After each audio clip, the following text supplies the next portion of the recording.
Sir ನಮಸ್ತೆ sir. ನಮಸ್ತೆ. ನಮ್ಮ ಹೆಸರು ರಮೇಶ್ ಅಂತಂದು Ravi hybrid seeds regional manager. ನಿಮ್ಮ ತೋಟಕ್ಕೆ ಬಂದಿದ್ದೀವಿ. ಯಾವ ವೆರೈಟಿ ಹಾಕಿದ್ರಿ ಸರ್?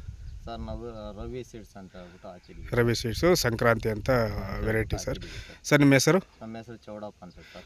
ಚೌಡಪ್ಪ. ಚನ್ನರಾಯಪಟ್ಟಣ ಗ್ರಾಮ, ದೇವನಹಳ್ಳಿ ತಾಲೂಕು, ಬೆಂಗಳೂರು ಗ್ರಾಮ ಅಂತ ಚನ್ನರಾಯಪಟ್ಟಣ ಗ್ರಾಮ, ದೇವನಹಳ್ಳಿ ತಾಲೂಕು, ಬೆಂಗಳೂರು ಡಿಸ್ಟ್ರಿಕ್ಟಾ? ಬೆಂಗಳೂರು ಗ್ರಾಮ ಅಂತ. ಬೆಂಗಳೂರು ಗ್ರಾಮಾಂತರ. ಹೌದು. Okay sir. ಎಷ್ಟು ಸಾವಿರ ಹಾಕಿದ್ರಿ ಸರ್ ಇದು? ಸರ್ ನಾವು ಇದೊಂದು 2,000 ಸಸಿ 2,000 ರವಿ ಸೀಡ್ಸ್ ಅಂತ ಹೇಳ್ಬಿಟ್ಟು ಹ್ಞೂ. ಧನು ಅವರು ಎಡಳ ಅವರು ಸಸಿ ಕೊಟ್ಟರು. ಇದು ಸಸಿ ಚೆನ್ನಾಗಿದೆ, ಇದನ್ನ ನೆಡಪ್ಪ ಅಂತ ಹೇಳ್ಬಿಟ್ಟು ಕೊಟ್ಟಿದ್ದಾರೆ. ಇದು ಸರ್ ಇದು 2,000 ಸೀಡ್ ಹಾಕಿದ್ರೆ ಇದು ಸಿಂಗಲ್ ಹಾಕಿದ್ರೆ ಡಬಲ್ ಹಾಕಿದ್ರೆ? ಡಬಲ್ ಲೈನ್ಗೆ ಹಾಕಿದಾರಾ? ಓಕೆ. ಎಷ್ಟು ಈಲ್ಡ್ ಬರ್ತಾ ಇದೆ ಸರ್ ನಿಮಗೆ? ಸರ್ ಈಲ್ಡ್ ಎಲ್ಲ ರಿಸಲ್ಟ್ ಎಲ್ಲ ಚೆನ್ನಾಗಿದೆ, ಈಲ್ಡ್ ಎಲ್ಲ ಚೆನ್ನಾಗಿ ಬರ್ತಾ ಇದೆ.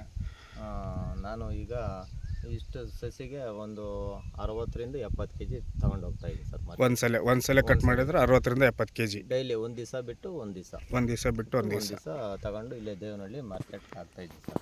ಓಕೆ. ಒಳ್ಳೆ ರಿಸಲ್ಟ್ ಇದೆ, ಅಲ್ಲಿ ತಗೊಂಡೋದ್ರೂ ಒಳ್ಳೆ ಬೆಲೆನೂ ಇದೆ ಸರ್. ನೀವು ಬೆಳೆದಿದ್ರಲ್ಲ, ಈ ಗಟ್ಟಿ ಕಲರು ಹೇಗೆ ಅನಿಸುತ್ತೆ ಸರ್? ಚೆನ್ನಾಗಿದೆ ಸರ್. ಇದು ಒಳ್ಳೆ ಕಲರ್ ಇದೆ, ಒಳ್ಳೆ ಗಟ್ಟಿ ಇದೆ, ಒಳ್ಳೆ ಹೂವು ಕ್ವಾಲಿಟಿ ಇದೆ.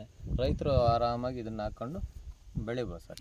ಒಳ್ಳೆ ಸರ್ ಇದು ಯಾವ ಮಂಡಿ ಕಳಿಸ್ತಾ ಇದ್ದೀರಾ ಸರ್? ದೇವನಹಳ್ಳಿಯಲ್ಲಿ ಮಂಡಿ ಆಗಿದೆ. ದೇವನಹಳ್ಳಿಗ? ಹೌದು ಸರ್, ಹಳೆ ಬಸ್ ಸ್ಟ್ಯಾಂಡ್ ಹತ್ರ ಆಗ್ತಾ ಇದ್ದೀನಿ ಸರ್. ಓಕೆ. ಮಂಡಿಯವ್ರ ರೆಸ್ಪಾನ್ಸ್ ಆಗಿದೆ ಸರ್? ರೆಸ್ಪಾನ್ಸ್ ಪರವಾಗಿಲ್ಲ ಸರ್. ನಾವು ತಗೊಂಡು ಹೋದ್ಮೇಲೆ ನಮ್ಮ ಬೇರೆ ಹೂವಕ್ಕಿಂತ ನಮ್ಮದು ಒಂದು 10 ರೂಪಾಯಿ ಮುಂದೆ ಹೋಗ್ತಾ ಇದೆ ಸರ್. ಓಕೆ. ಹೌದು, ತಗೊಂಡೋಗಿ ಚೆನ್ನಾಗಿದೆ ಸರ್. ರೈತರಿಗೆಲ್ಲ ರೆಕಮೆಂಡ್ ಮಾಡ್ಬೋದು ಸರ್ ಇದು ವೆರೈಟಿನ? ಸಂಕ್ರಾಂತಿ ಅಂತ ವೆರೈಟಿನ? ಸಂಕ್ರಾಂತಿ ಉತ್ತಮ ತಳಿ ಇದು. ಬಡವರು ಇದಕ್ಕೇನು ಔಷಧಿ ಏನೋ ಜಾಸ್ತಿ ಕೇಳೋದಿಲ್ಲ, ಯಾರಾದರೂ ಇದನ್ನ ಬೆಳಿಬೋದು. ರೈತರು ಇದನ್ನ ಮಾಹಿತಿ ಪಡ್ಕೊಂಡು ರವಿ ಸೀಡ್ಸ್ ಅಂತ ಹೇಳ್ಬಿಟ್ಟು ಒಳ್ಳೆ ಸಂಕ್ರಾಂತಿ ಅಂದ್ಬಿಟ್ಟು ಇದು ಹೆಸರು, ಯಾರಾದರೂ ಬೆಳಿಬೋದು ಸರ್. ಚೆನ್ನಾಗಿದೆ ಸರ್ ರಿಸಲ್ಟು.